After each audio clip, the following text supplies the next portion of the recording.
Социалдык медиалар ар бир интернет колдонуучунун жашоосуна активдүү кирди. Көпчүлүгүбүздүн социалдык медиада аккаунттарыбыз бар. Анда бири-бирибиз менен баарлашып, интернеттеги досторубуздун жашоосуна көз салып, коомдо болуп жаткан көрүнүштөрдөн маалымат алып, талкуулап келебиз.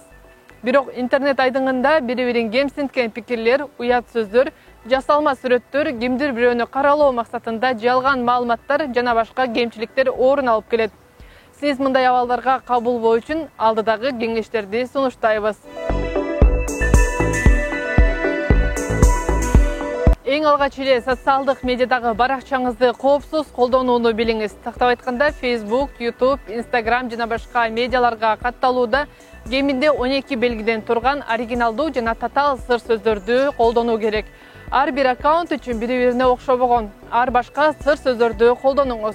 Мисалы, сиздин электрондук почтаңыз менен Facebook'тагы баракчаңызда колдонулган сыр сөздөр окшош болбошу абзел.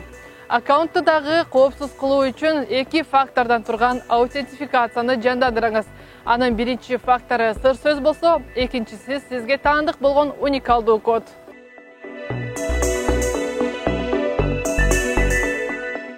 Ар түрдүү сыр сөздөр, телефон номурлар, үй даректери, туулган жылыңыз жана башка жеке маалыматтарды жарыя кылбаңыз. Эгерде сиз досуңуз же кимдир бирөөнүн телефону, ноутбугу аркылуу электрондук почта же аккаунтуңузга кирсеңиз, сөзсүз колдонуп бүткөн соң чыгууну унутпаңыз.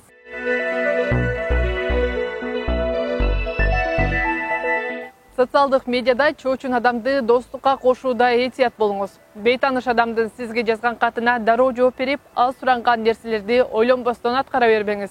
Айталы, бирдик салып 100 000 сом утуп алып, жөнөтүлгөн шилтемелер аркылуу өтүңүз деген билдирүүлөргө сынчыл болуңуз. Шектүү билдирүүлөрдү ачпаңыз жана сизге жөнөтүлгөн белгисиз файлдарды телефон же ноутбукка көчүрбөңүз.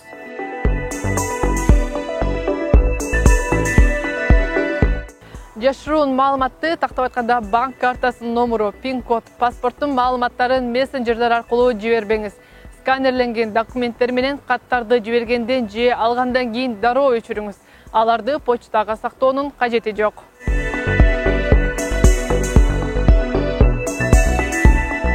Социалдык медианы колдонууда башка колдонуучулардын терс ой пикирлерине, чагымчыл билдирүүлөрүнө жооп берүүдөн алыс болуңуз. Жашоодо болгондой эле ар кандай себептерден улам башкаларга агрессивдүү, орой же провокациялык мамиле жасап, зыян кылууну каалаган адамдар бар. Адатта мындай колдонуучуларды көрмөксөнгө салып, бөгөттөп койгон оң.